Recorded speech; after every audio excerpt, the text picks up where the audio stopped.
Okay, so let's start. So again, this webinar is for newbies. Ideally for people who have not yet started investing and they are thinking how they can start investing in our own stock market. Okay, and so we actually have previous webinars that we conducted before.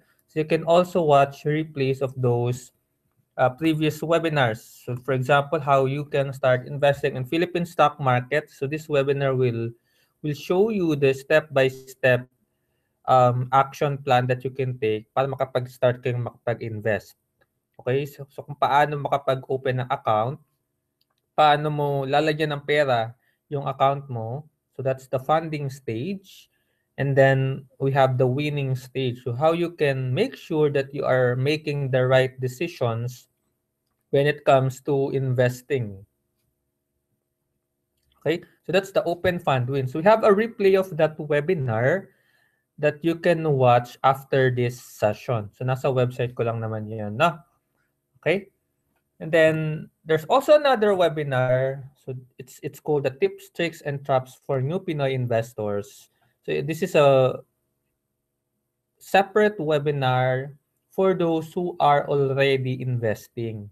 So yung kung kanina, yun yung webinar doon sa mga magsisimula pa lang.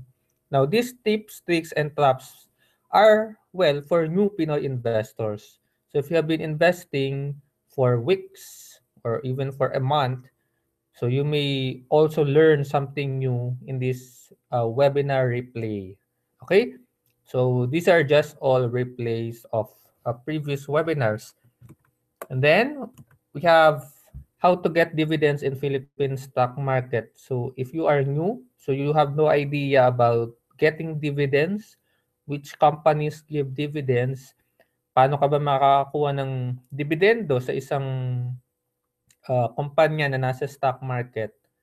So all those questions are answered in this webinar replay. So you can also watch this after this webinar. And ayan, so how to be entitled to receive dividends and ayan, how to find stocks giving dividends because not all companies, 'di ba? Not all stocks are actually giving dividends. So may mga kanya-kanyang decision 'yan, yung mga kumpanyang 'yan based on their board of directors. So how you can spot companies that are giving dividends and how to be entitled to receive dividends. So those questions are answered in this webinar replay, which is how to get dividends. Okay? So all those questions and how to process your opening account application, diba? So these are actually all questions catering to newbies, sa mga wala pa talagang idea about how stock market works. So all those questions are available sa website ko, no, which is smartpinoyinvestor.com/beginners. So in that page, you will see everything that you need to know if you are starting. So medyo overwhelming yan sa umpisa because it outlines all the information, the basic information that every new investor should know before starting. But just take it slowly, don't rush yourselves into learning how stock market works because it can be overwhelming at the start, but you will soon get used to it. Okay? Ayan. So again, those are all available dyan sa smartpinoyinvestor.com/beginners. Then if you just sign up, so free naman yun, walang bayad. So you will get updates from my blog. So if I ever post a new blog, so you will get updates that I have new posts for you. Okay? So now going to our topic for today, which is Practical Investing 101 for ordinary Pinoys. So so what you will learn is an overview of stocks investing. So paano ba umiikot ang stock market? Sino ba yung mga kasama mo? Ano ba yung kailangan mong gawin? 'Di ba? Gaano ba kadalas yung oras na kailangan mong ilaan if mag-invest ka? And sino-sino ba yung pwedeng mag-invest? Pwede bang mag-invest ang isang estudyante? Pwede ba mag-invest ang isang ordinaryong empleyado? Pwede bang mag-invest lang sa OFW? So, masasagot natin yan mamaya.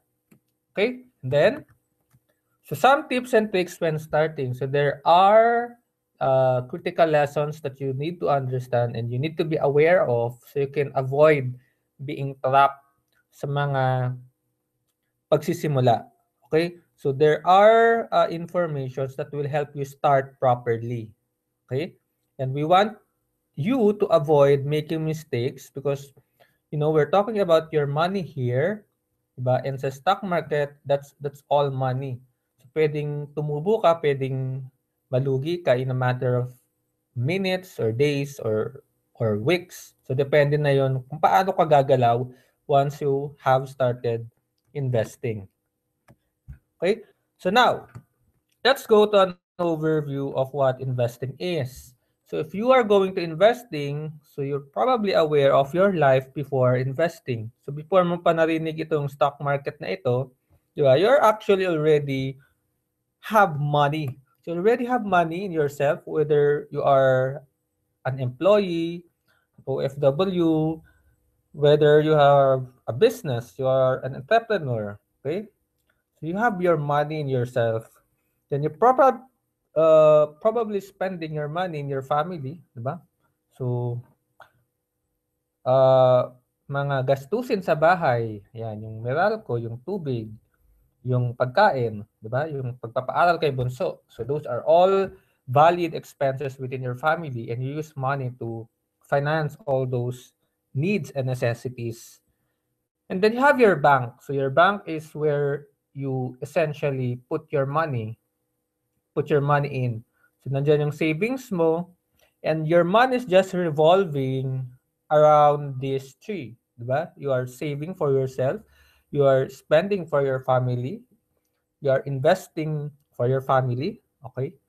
So wala pa yung investing in companies, but you're just spending for your family and then if you have savings, di ba? Most probably it is parked in your bank. So pwedeng banko nung employer mo or you have your own banks.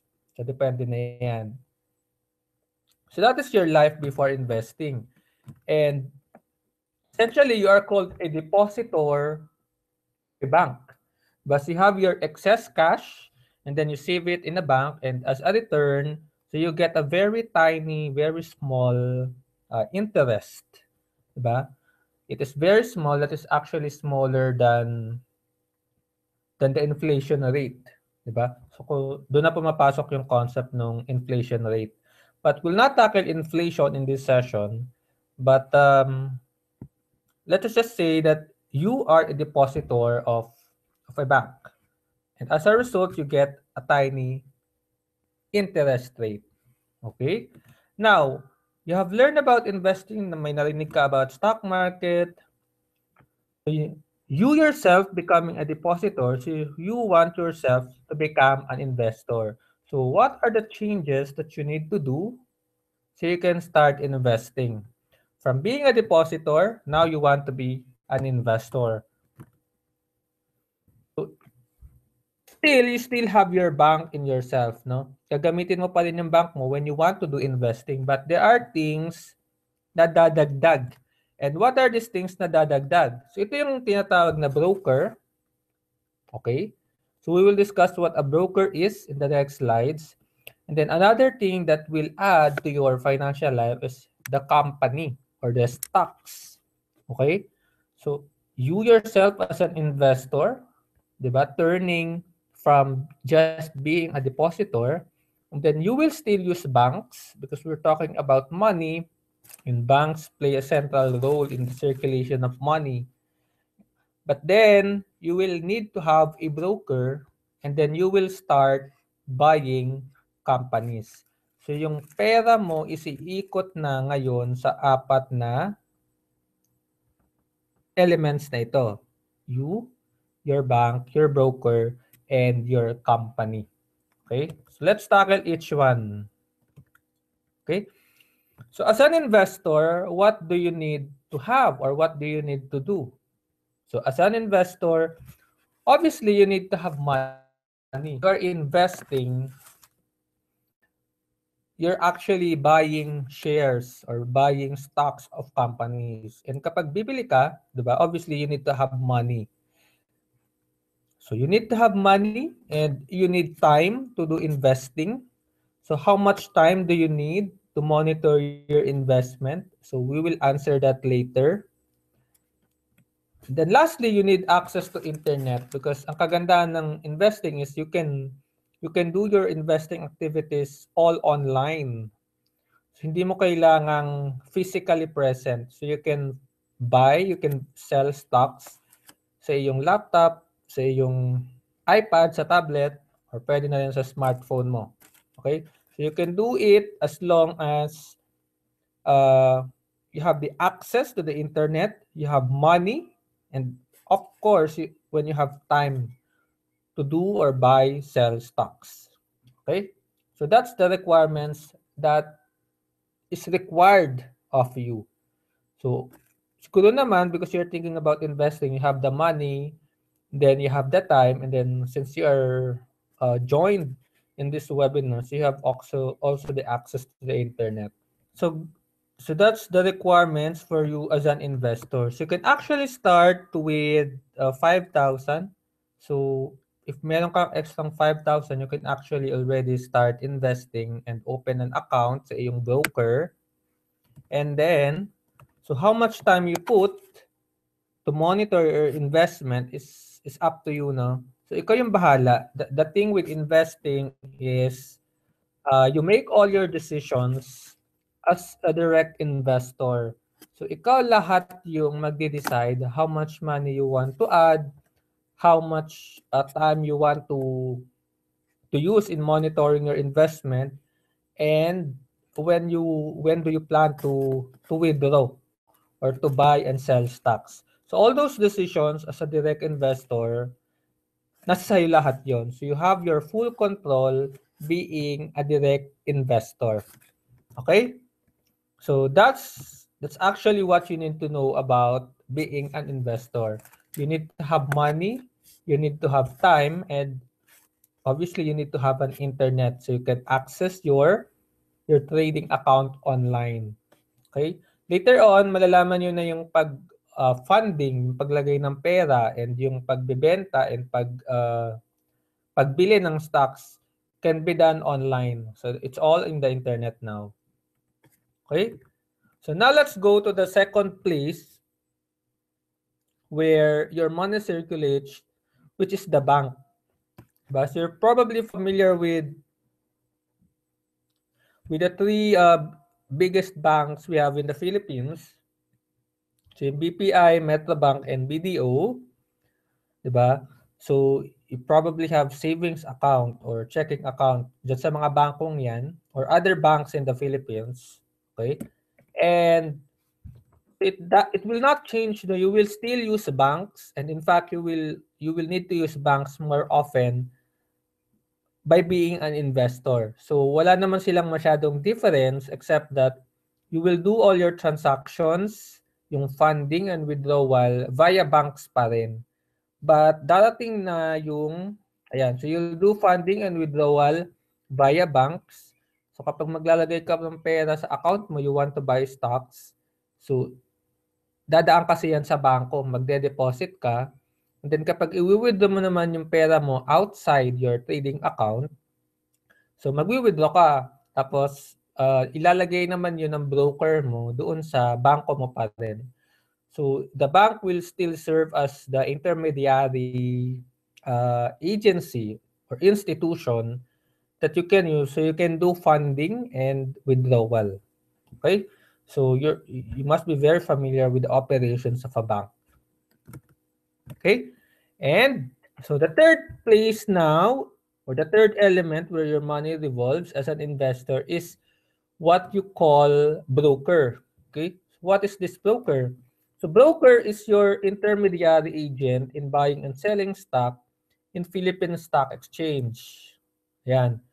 So if naguguluhan kayo dyan, So just remember lang na the Philippine Stock Exchange, so this Philippine Stock Exchange or PSE, so ito yung lugar kung saan nagaganap yung pagbebenta and pagbibili ng stock. So this is the place where people converge to buy and sell stocks.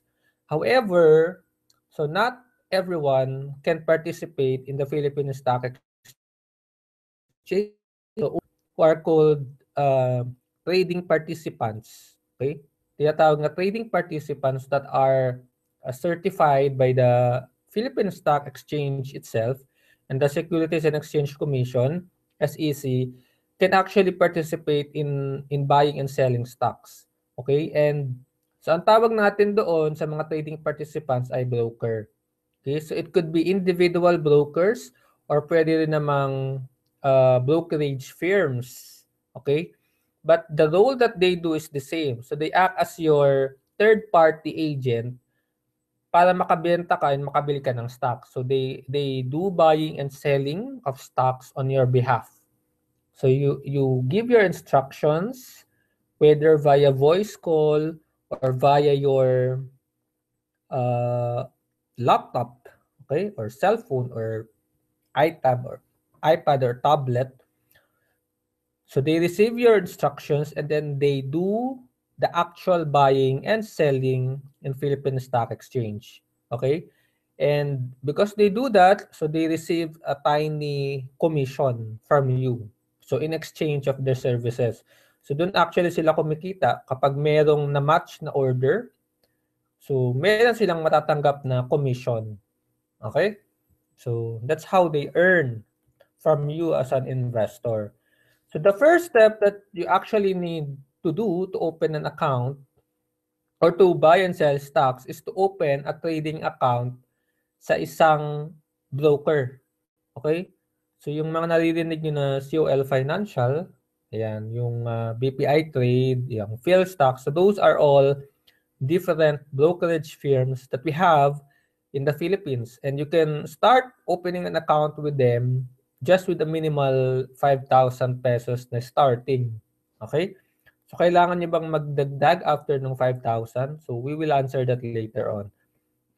So, you can actually open one or more trading accounts sa several brokers.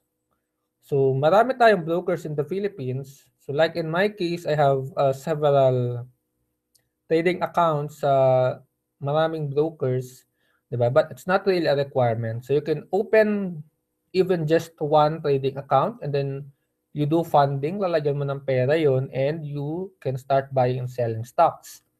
Okay? So again, these are all the well-known brokerage companies that we have in the Philippines. So we have this First Metrosec, which is under the Metrobank Group. And then we have the Maybank, ATR Kim Eng, which is the Make Trade. And then we have the BPITrade.com, so under the BPI. Then we have PhilStocks, and then we have COL or COL Financial. Okay, and then there are other more brokerage firms that you can check if you want to open an account with them. Okay, so those are just some brokerage companies that we have in the Philippines. And if you are asking how to open a trading account in a broker, so just check their website for the complete steps. Okay, so pare-parehas lang naman, almost the same lang naman yung mga steps nila, how they or how you can open an account with them. So may fill out lang kayong or i-download mo yung forms, account opening forms, fill that out and submit it via courier. So they would need your or the physical copies of your account together with your valid IDs. Okay, and then they will review it and then they will ask or check, and then if they need something else, so kukontakin naman nila kayo. So it's just like opening a bank account. Okay, so check nyo lang yung website ng broker na napupusuan mo. Okay? So that's everything about broker. Okay? And finally, So we have discussed you as an investor, and then the banks, then the brokers. So finally, we'll go to companies. So yung companies, the shares of companies is actually the thing that you buy or sell in the Philippine Stock Exchange. So, and so you can actually buy any company that you want as long as it is listed in PSE. So pag sinabing listed in PSE, that means you can buy it or you can sell it via your broker, no? So not all companies kasi are in the Philippine Stock Exchange. So meron pa ring mga private companies whose shares you cannot buy. So only those companies which decided to make their shares available to the public. So yun lang yung pwede mong bilhin because yun lang naman yung listed in Philippine Stock Exchange or listed in PSE. Okay? But most of the big companies that we have in the Philippines, so like Jollibee, Globe, SM, Meralco, PLDT, BDO, BPI, Metrobank. So most probably yung mga big companies that you're aware of operating in the Philippines and others more, they're actually listed in Philippine Stock Exchange, which means you can buy them. So you can be a shareholder, you can be a part owner of the company. Okay? So paano ka ngayon tutubo, paano ka kikita? So we will answer that in the next webinars. Okay? But here we'll focus on how to start. Okay? So yun lang actually yung magiging buhay mo no when you become an investor. So you are an investor, you will still use the banks. 'Di ba? If magfa-fund ka, dadaan yun sa bangko. If magwi-withdraw ka, dadaan pa rin yun sa bangko.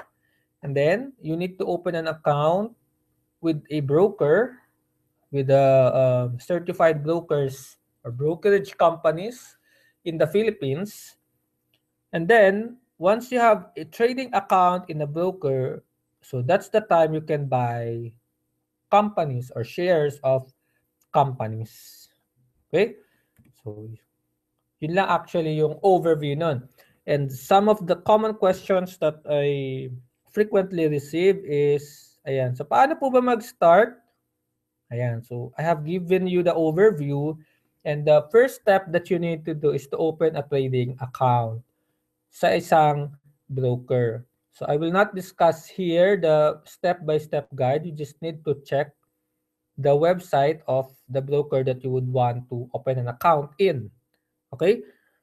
Or if you want the step-by-step guide, so you can check the replay webinar of one of our webinar, or one of replay of our previous webinar before. Okay, so meron naman din yon. Okay? So that's the first step that you need to do. So wag niyo munang isipin yung mga how to buy, diba? How to sell, ano ba yung magandang bilhin kasi wala namang use yung mga questions na ganun as long as wala ka pang trading account. Okay? So make it your first step to focus and direct all your energy into opening a trading account. And once you have it, then you can start asking the next questions. Okay? So don't make this as an excuse of not starting because it's just easy to open an account. Yan. So OFW po ako, pwede po ba mag-invest? So definitely yes, no? So again, your first step is to open a trading account. So wag niyo munang isipin yung paano ba ako magwi-withdraw, paano ba ako magfa-fund. Okay? But we will have an overview of that later. But again, your first step is to open a trading account. So how do you open? So again, check the website of your broker, COL, BPI Trade. So yung other brokers na available.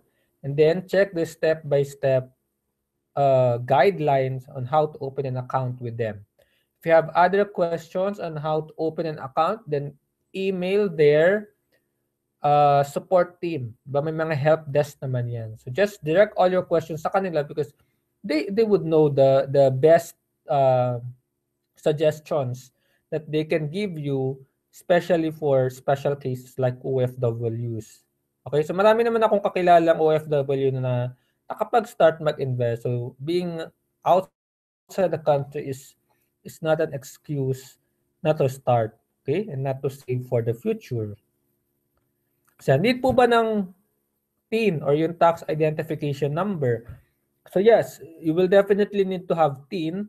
So kung meron ka ng TIN before, so just use it. Bawat Pilipino naman ay dapat may isang TIN lang, 'di ba?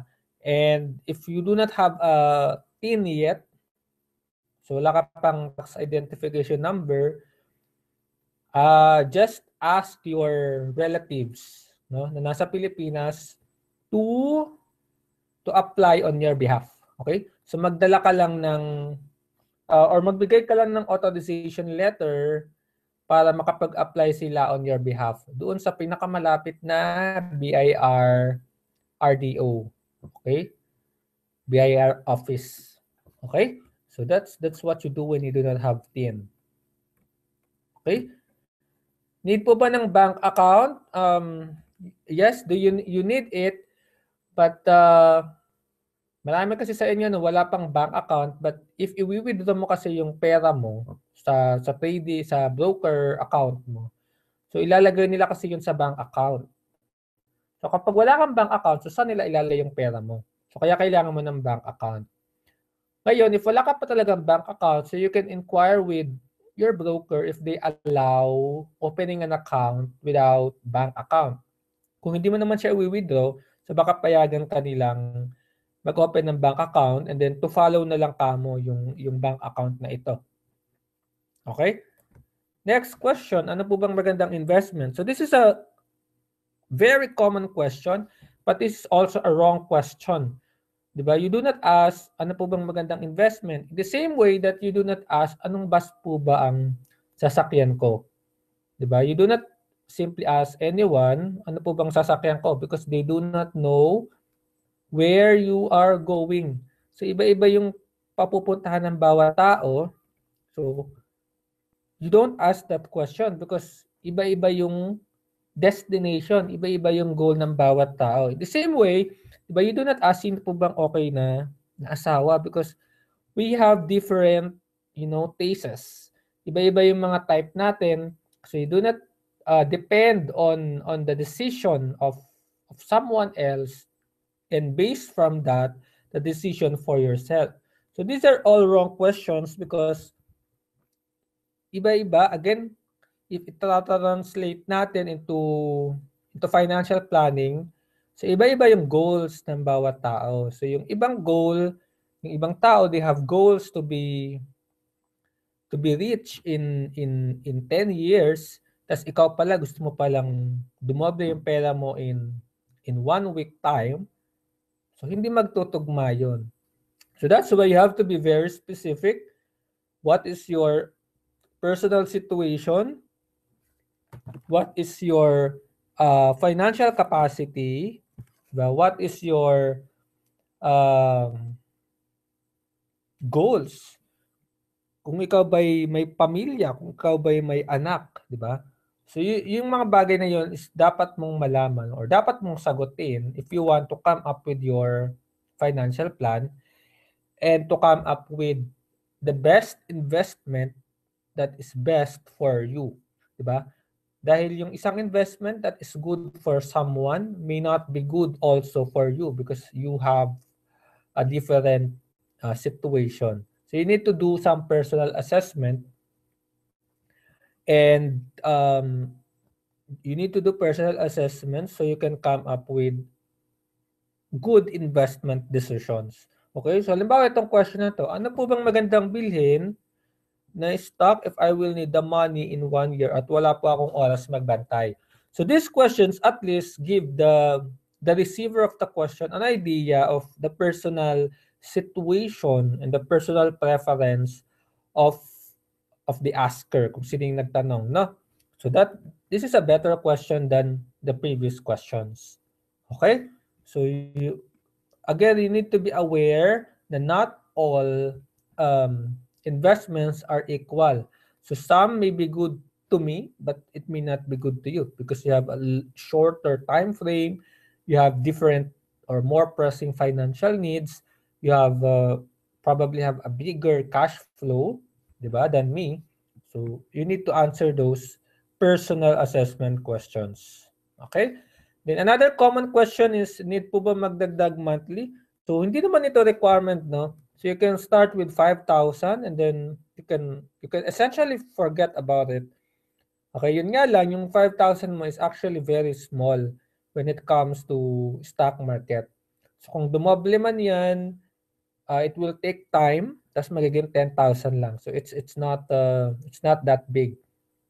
Okay? But if you're asking, required po ba magdagdag anytime? So there's no strict requirement that you have to add. Okay? But I would suggest that you need to or you add regularly para nakakapag-ipon ka. No?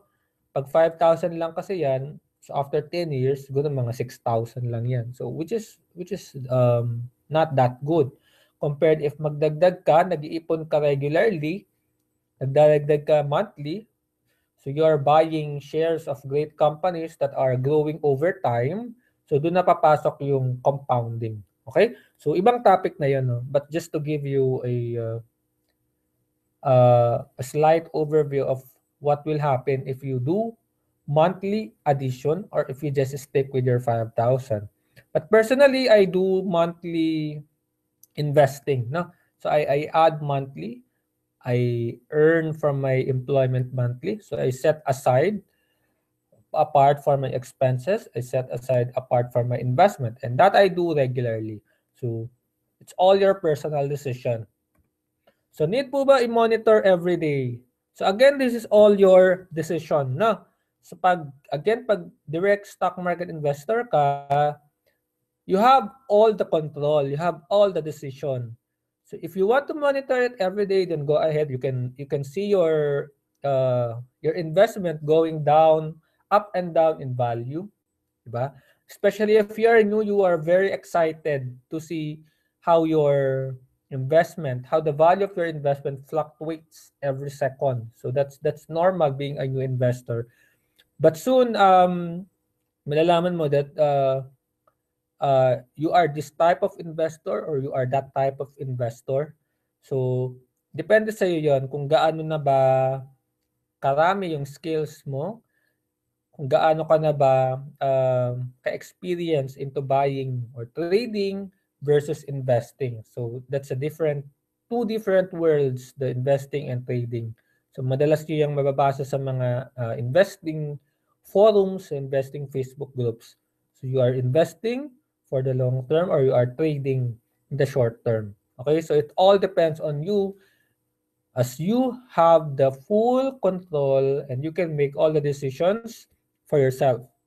Okay, so it's not needed to do monitoring every day, but you can do it if you want to. Okay, pwede po ba dito ang ordinaryong empleyado? So the answer will be pwede, no? Basta may ipon, di ba? So hindi ka naman makakapag-invest pag wala kang ipon.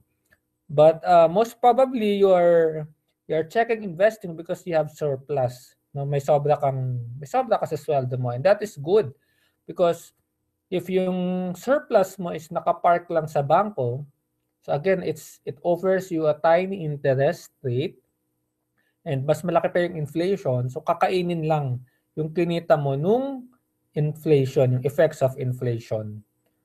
But anyone who has surplus, who has extra money that is not needed for your daily expenses, even if you are an ordinary employee, even if you are actually a student, basta may pera ka no, na 5,000, makapag-open ka ng account, so makakapag-invest ka na, makakapag-start ka ng mag-invest. So there's no questioning about it.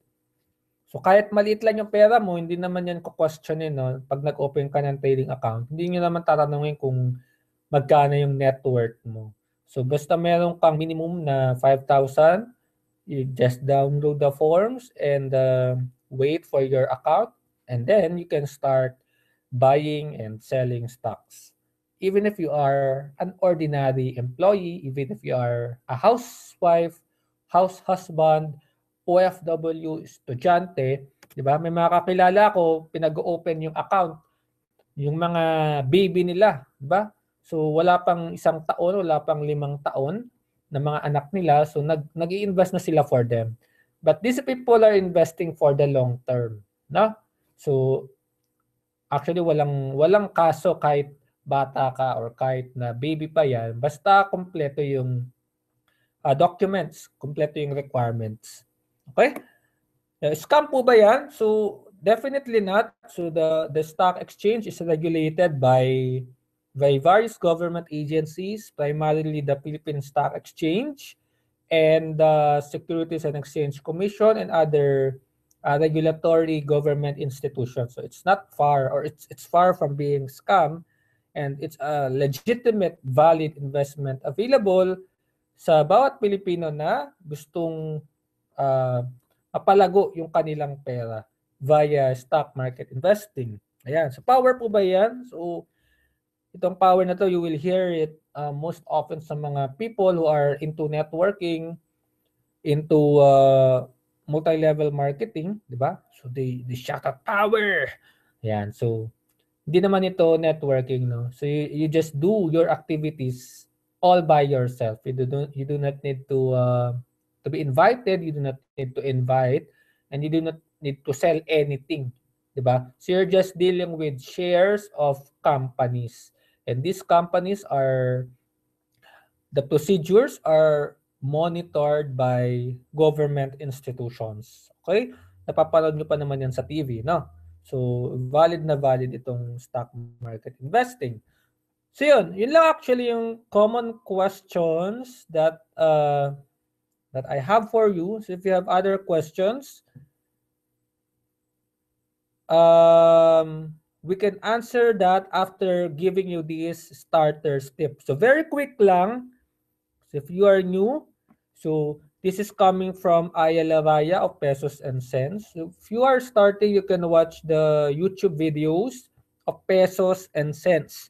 Now, so maraming videos yung Pesos and Cents that will actually equip you to go around the whole world of financial investments. So you can watch all of those and you can do some studies before you actually invest. But what I will actually say is to aral konti, open an account, and then tuloy aral. 'Di ba? So yung iba kasi they are ang tawag dito, they are victimized. So nagiging victim of analysis paralysis. So sa kakaaral, 'di ba, wala nang nasimulan, wala nang naging action. So I want you to avoid that. So mag-aral kayo ng content, then you open an account, then you can continue your investigation. No? So why do I suggest that? Because that will facilitate your learning. The thing with stock market investing is medyo magulo yan sa umpisa because you do not see the actual workings inside. But once you have an account, ayan, so halimbawa ito, yung screen na yan, so makikita nyo lang kasi yan and ma-appreciate nyo lang yan pag may account na kayo. No? Pag wala kayong account, wala kayong idea ano ba ang stock code, ano ba ang price, ano ba ang nangyayari kapag mag-start kang mag-invest. So malalaman nyo lang yung idea na yon, yung gist of investing once you actually have a trading account. So I strongly suggest that you open an account at the start. Wala namang mawawala sa iyo. So you will not lose any money by opening an account. If you open an account and then you see that it's not for you, then ilalabas nyo lang yung pera nyo, di ba? So wala ka namang talo doon. So libre naman yung pag-open ng account. So don't worry too much about opening an account because that is free. So you will not lose any money just by opening an account. Kaya malulugi ka lang kapag bumili ka na, no? Pag bumili ka na, bumaba yung presyo, so doon ka pa lang malulugi. Pero kung mag-open ka lang naman, lalagay ka ng pera, hindi ka bibili, hindi ka magbebenta, so wala namang mawawala sa iyo nun. Yung oras lang na ilalaan mo. But at least you are learning by yourself. No? Okay? So aral konti. Ayan. So open an account and tuloy aral. So that is investing tip number 0. Okay? Then The second investing tip, ayan, so use online funding of your account. So kung wala ka pang account and wala ka pang account, so mag-open ka ng account. If meron ka ng bank account, okay, so try to enroll your account in online banking because kapag magfa-funding ka na, so again, pag magfa-fund ka, you do it via deposits. Okay? And it will be very convenient for you if you have online account sa iyong banko. They have online banking services. So just enroll an account or enroll an online account for your bank. So meron tayong BPI Express online, merong BDO online, Metro Bank online, China Bank online. So I think almost all banks now have their online arm. Okay? So this will save you time in the next stages. Okay? The second is once you have an account, okay, so choose blue chips. Pag bibili ka na nito so doon ka muna sa mga giant companies dahil ang kailangan mo ay yung grade 1 experience. So huwag ka kaagad bibili ng yung mga nakikita mo sa Facebook hanggat hindi mo naiintindihan kung ano yung mga nangyayari. Okay? So at least get the grade 1 experience before ka pumunta sa grade 2, grade 3, high school, college level experience in investing. So double on blue chips muna and then get the impression how the workings of stock market is. Okay? So wag ka munang bibili ng kung ano-ano lang. Doon ka muna sa mga companies na blue chips, yung mga big companies, at least na you are familiar with them. Okay? Itong investing tip number 3 naman, which is actually just optional, para lang ito sa mga may malalaking pera na, Ayan. So, yung tinatawag na 8K rule when buying and selling. So, 8K stands for 8,000 pesos. Kapag bibili ka daw ng stocks, or magbebenta ka, so, if you have the money, make your transactions worth at least 8,000 pesos. Okay, so medyo mahabang explanation yan, but the gist of it is you save charges by making your transactions in bulk that is worth 8,000 pesos. So making your transactions in bulk will save you in charges. Pag bibili ka kasi, magbebenta ka, may mga commissions yan.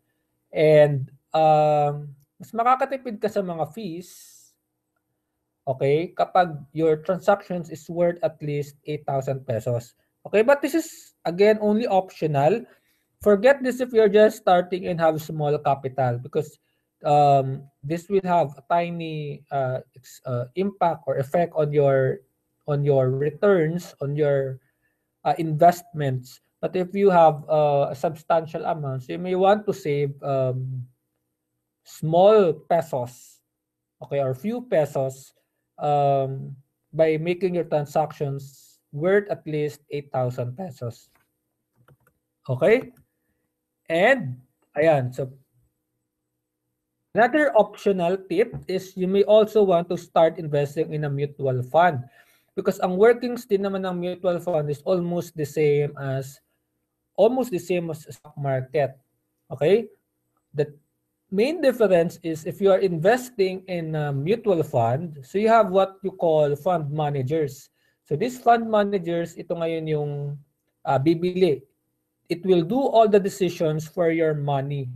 So hindi ka na mag-iisip, you just give your money and then let the fund managers do its work. Sila yung bibili, sila yung magbebenta ng stocks and then they can monitor sa account mo if you are earning or not.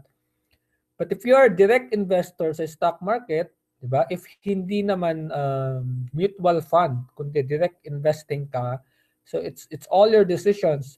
So you need to know if you're actually better than fund managers because these fund managers, they do this job 24/7, diba? And you is just let's say you're just a normal employee and want to grow your money, but you do not have all this knowledge about financial investment, about economy, about the things or all the factors that are happening abroad that affect your investment, di ba? You do not have all the information and the skills to time your investing, to time your buying and selling, ba? Because you are employed and you're outside or you are in the office 8 hours a day or more. So you need to find out if you are better than these fund managers, ba? Pwede kasing baka nag-invest ka lang, nag-aaksaya ka lang pala ng panahon, nalulugi ka pa. Whereas if nasa mutual fund ka, you have the better chance of seeing your money growing through time. So you may also want to invest or open an account in mutual fund. Okay? So just for comparison, sino ba yung mas magaling sa inyo? Ikaw ba na magbili ka ng stocks or yung fund manager? Okay? So personally, I have, ayan. So this is actually the main difference. No? So you have investor making all the decisions, and then you have the fund managers. This fund manager has his, other uh, what do you call this, other employees working for these fund managers in coming up with the best decisions in buying and selling stocks. Okay? So again, this is just optional. If you want to compare how good you fare when it comes to investing, diba? Compared to fund managers. And the good thing about mutual fund is you can also actually open a mutual fund account or you can buy mutual fund investment kay COL. So meron silang tinatawag na call fund source. So aside sa stocks, so you can buy stocks sa COL, you can also start buying mutual funds sa COL din. So it's all online. So that's why I suggest that you open an account sa isang broker because hangga't wala kang account, wala ka actually magagawa. No? So nasasayang yung panahon. So forget all the other pressing concerns that you have. So just do the first step. Diba? So a journey of 1,000 miles begin with the first step. So just do the first step, focus on it, and then once you have that account, then you can start asking the next questions. Okay? So that's it for mutual fund, and that's it for our sessions for today. So thank you guys for joining. So we can now start our Q&A portion. So if you have questions, then let's see if I can answer it. If I can, then I will give it and share. So you can start posting your questions sa ating chat room, and let's learn more from those questions. Thank you. Can we have both investment and trading in one account for COL? So that the answer is yes. So you can, again, as a direct investor, you have all the decisions whether you will do investing or trading. So even if you have a single account kay COL, so there's still that possibility where you're investing and trading. So it's all your decisions how to do your investing or trading activities. Okay? And then, yung question mo, Jason, paano po ba yung sum method? So, meron actually, this is actually a whole discussion, no? So, sum is a strategic averaging method. So, this is a specific strategy that is used by, or that is started by the Truly Rich Club, no? So the sum is just a fancy name for the strategy of the Truly Rich Club members. So I'm actually a member of the TRC also. So I'm also doing sum, and there's a whole different discussion if you are or if you want to learn about a sum. But essentially, the sum is um, let me share with you the the stocks update, no. So the sum is strategy of Truly Rich Club, and so share ko yung screen about sum. So someone asked about sum. So the sum is actually a strategic averaging method, no. So this strategy that is used by the Truly Rich Club team and its members. Okay? So itong stocks update is given to members of the Truly Rich Club, and they have what is called SAM, or strategic averaging method. So that is their strategy. And essentially, parang talking of strategies na ito, no? But essentially, ito yung ginagawa ng SAM. Okay, so yung pagkaka-explain niya dito, so why is SAM better than peso cost averaging? Sabi niya, why is SAM better than peso cost averaging? Answer, because you will earn more. How much more? So in the long term, 20 years or more, you will earn many millions more. So let me explain why. The peso cost averaging method, the investor buys stocks of gigantic companies on a regular basis. For example, monthly, always buying, never selling for decades. So he just buys, buys, buys. So anong sabi niya? Sa peso cost averaging, which is the strategy, okay, of passive investors. So the strategy or the activity in peso cost averaging is always buying but never selling on a regular basis. So for example, if you would want to buy Jollibee, then you will buy this amount of shares in 1 month, and then next month you will buy same amount of investment for Jollibee. So you just keep on buying and buying on a regular basis, let's say monthly, of stocks of Jollibee. Then you never sell. Okay? So that is the strict spirit of peso cost averaging. You buy regularly, but you do not sell. Okay? And then, kailan ka magbebenta sa peso cost averaging? So, essentially, magbebenta ka when your retirement comes. Okay, which is, let's say, 10 years or 20 years investment horizon. So that is the design of peso cost averaging. Wala kang ginagawang timing. You do not check whether the stock is up or down. So you don't care about what is happening in the prices. You do not do timing. Diba? You just keep on buying. So you just believe that the company will perform well in the future. So that is peso cost averaging. But in some, so sabi nga dito, in some, the investor also buys stocks of gigantic companies each month for many decades. Okay, so decades ang usapan dito, which is long-term horizon. But we do things differently. So sabi nga dito, we sell when we believe the share price is very expensive. It hits or goes above our target price. So this is like a reset. Because when we sell, we get our cash back and start deploying again to cheaper stocks slowly. So ang main difference ng SAM, which is another strategy, compared to peso cost averaging, is nagbebenta ka na. No? May pagbebenta ng nagaganap because you want to lock in profits. Nilalock mo na yung profits mo, and then you lock your profits because you see that the stock already hits or goes above target price.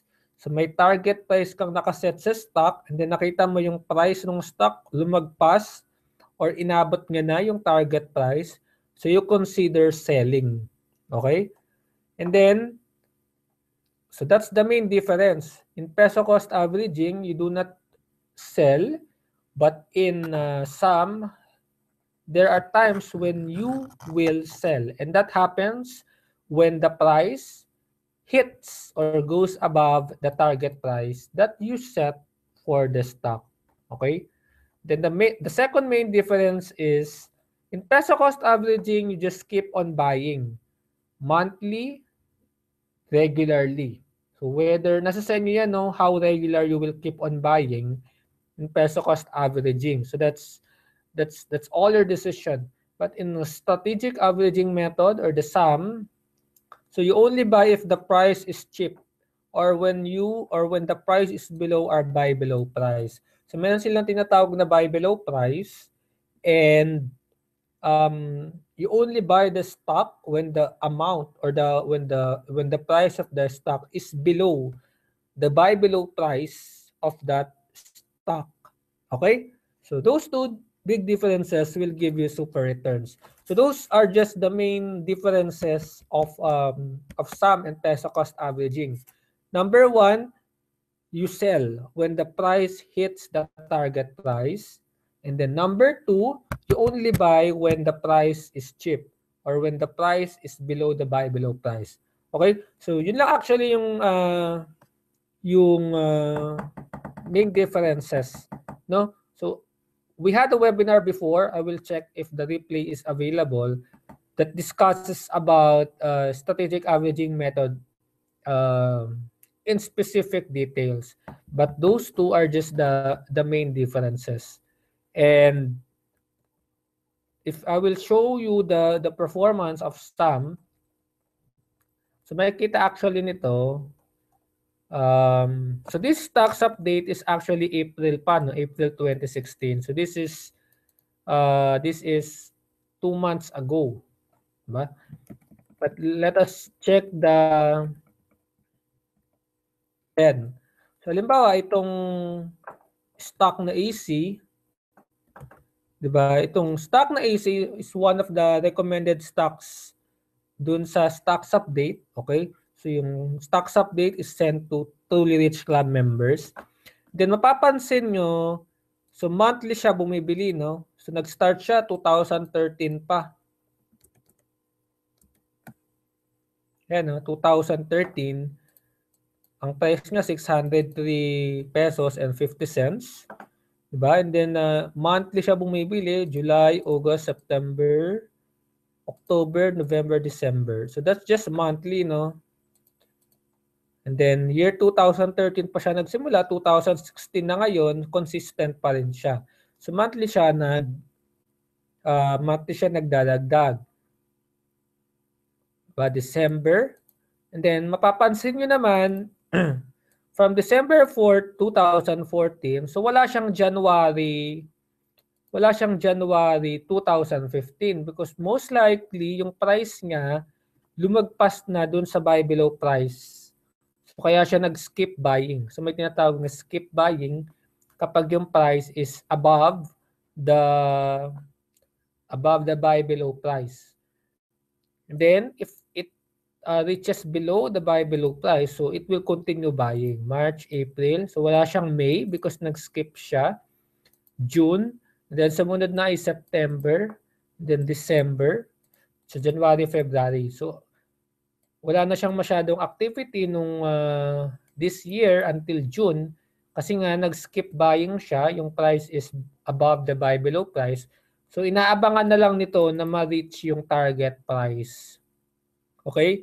And then yung average return nga in all those activities is actually 19.94%. Okay? So that is just for AC.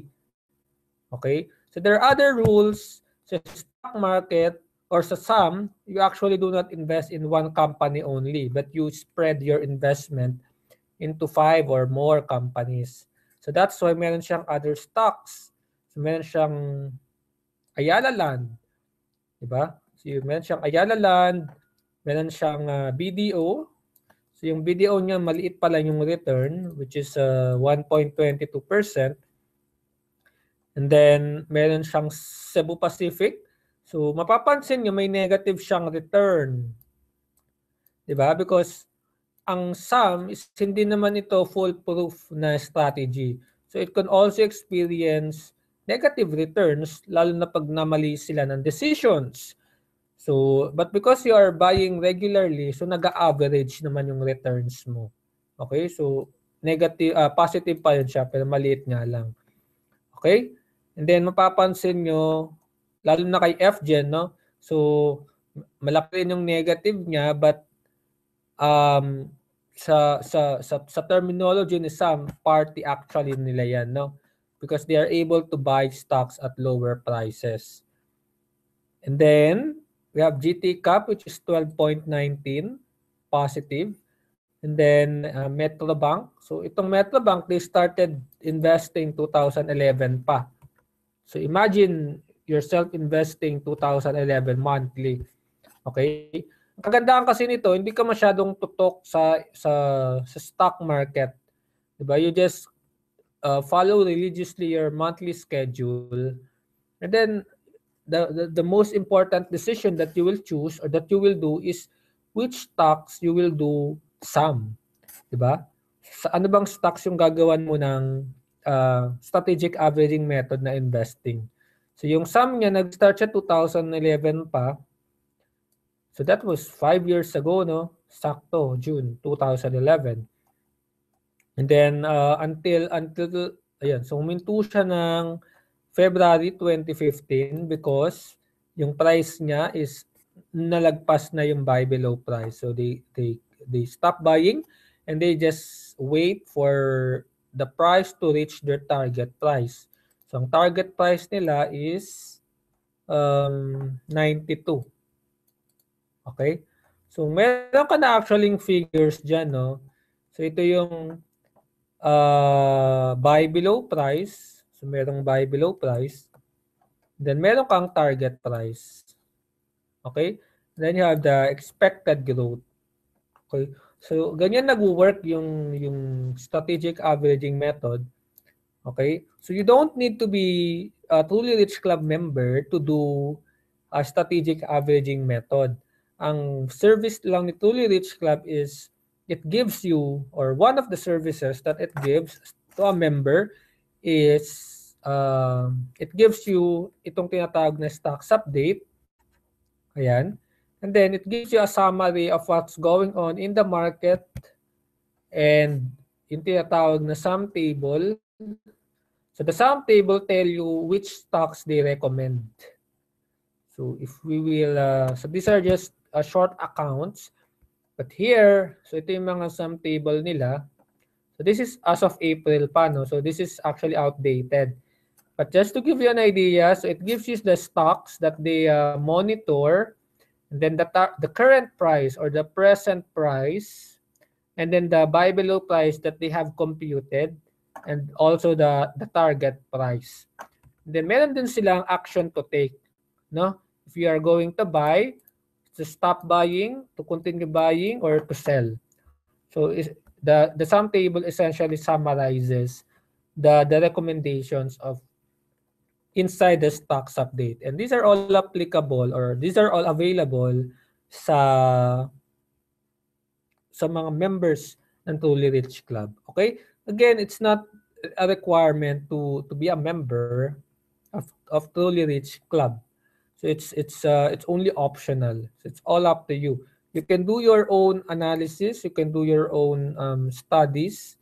You can do your own trading strategies.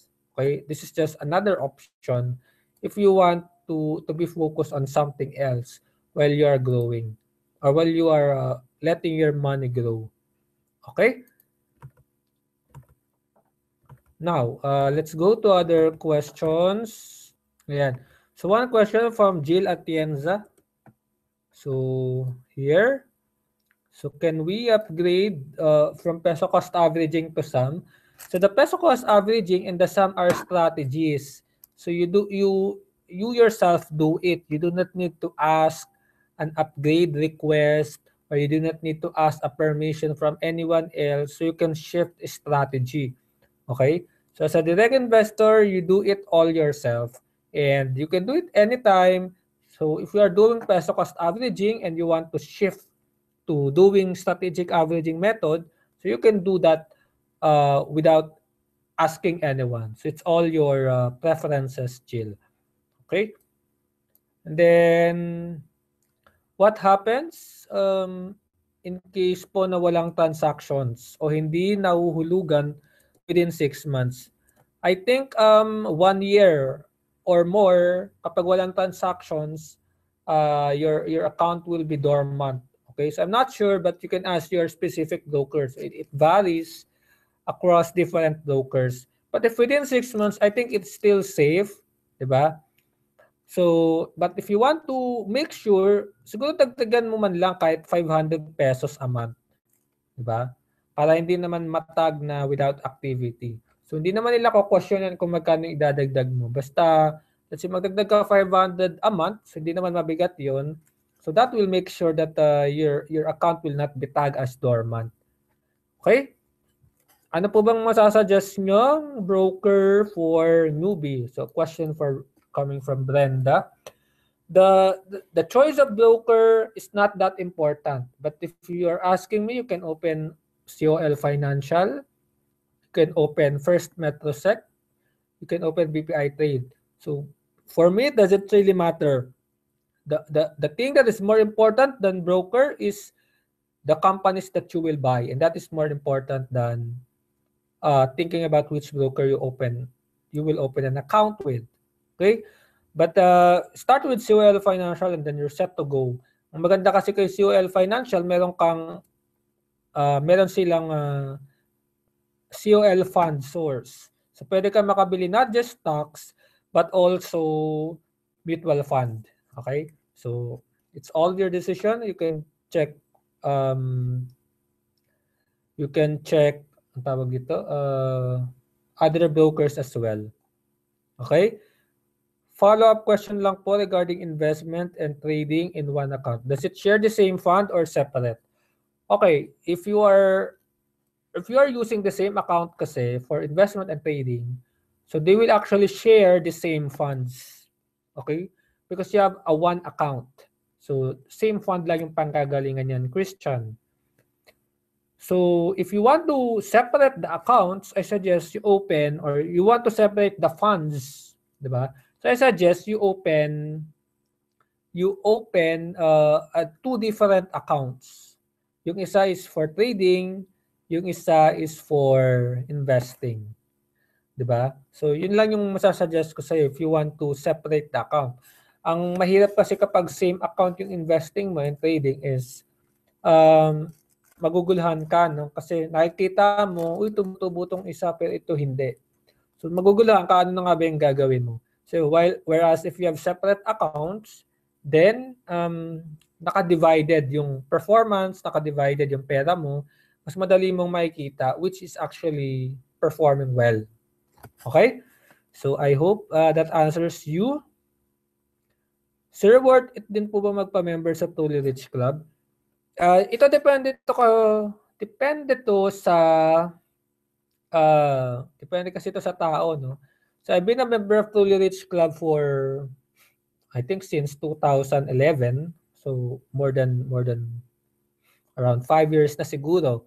So depende to because there are people na maliit pa yung capital nila, okay? So hindi pa nila nakikita yung Truly Rich Club. Ang Truly Rich Club kasi it's not just about investing. So it also helps you become an entrepreneur, become more business minded, diba? It helps to network with other people who are into investing. So it's not just stocks update. Pag stocks update lang kasi yung titingnan mo, baka isipin mo hindi siya worth it. Okay? But this is just my opinion.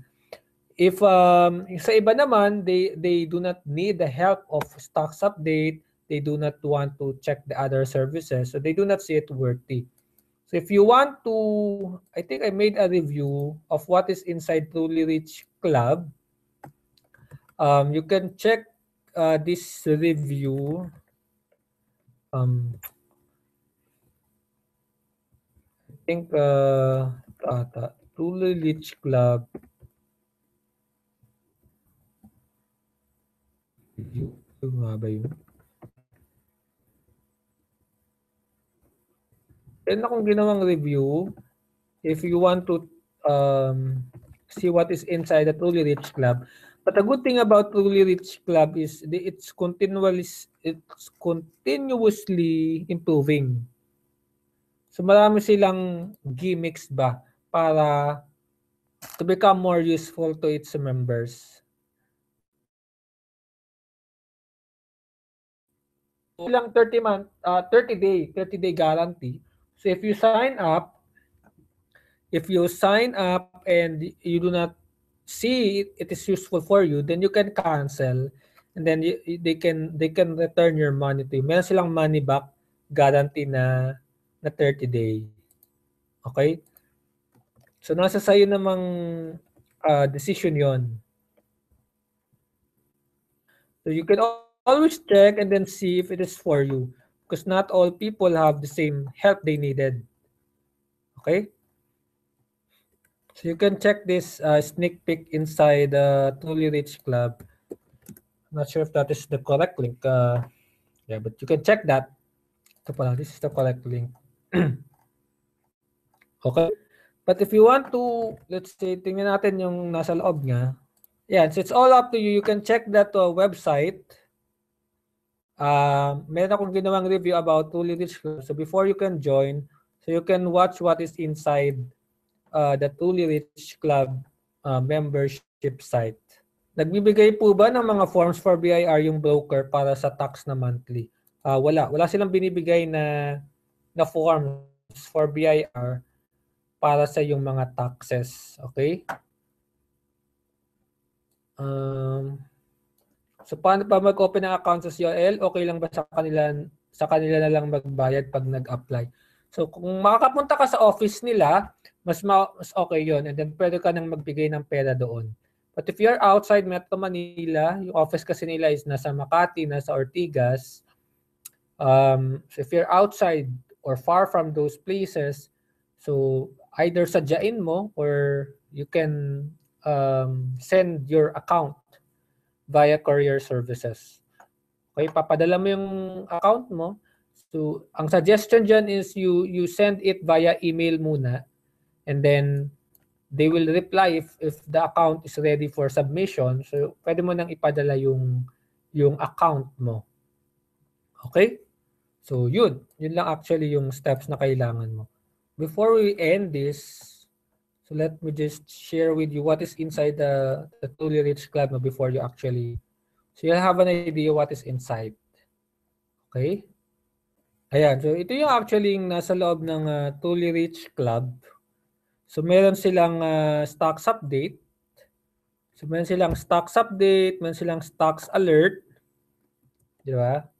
So this is my account. I've been a member for quite some time.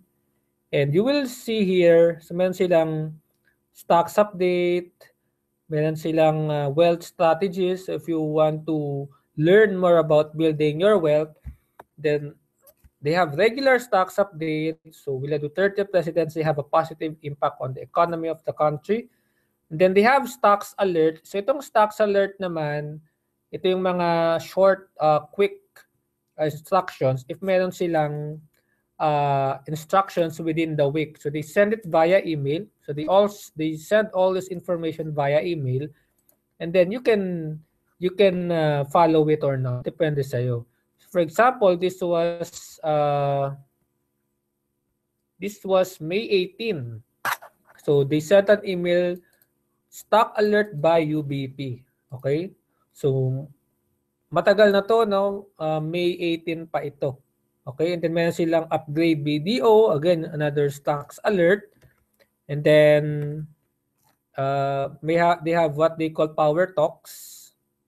So these are MP3 audios. It's not all about investing, it's not all about money, but more as a holistic improvement of a person. Okay, and then we have stock alert, upgrading AC. So in-upgrade niya yung target price from 800 to 918. And then another stock alert, you can start slowly buying Metabank. So marami silang binibigay na easy to follow stock decisions that you can follow or not. So depende na yun, because being a member, you're not required to follow, but nasasayang yung membership mo naman if hindi mo naman susundan. Nagpa-member ka pa, hindi mo naman susundin. Okay? And then they will also tell you when to sell. Bawa ito, sell DNL. Ayan. So they will tell you when to buy, what stocks to buy, and then they will also tell you when to sell or what stocks to sell. Okay? So marami silang then meron din silang yung sum table. So makikita mo diyan which are the current recommendations ng sum. Okay? So itong mga sum table nila. So this is updated as of June 5, and then they also have mutual fund. Okay, so again, you have the option to buy mutual fund or to stocks. So depende na 'yon sa iyo. And these are actually exclusive for Truly Rich Club members. So papagalitan actually ako by sharing it with you, but just to give you an information. So it will give you the step-by-step guide. Meron din silang mga tutorials for newbies. Meron silang stocks update and wealth strategies. So these are all about financials. But again, they have power talks, which is more on personal self-help na tinatawag. Okay? But hopefully this session has helped you and has given you those information that you need so you can start investing. So thank you guys for attending and hope to see you in our next session. Thank you.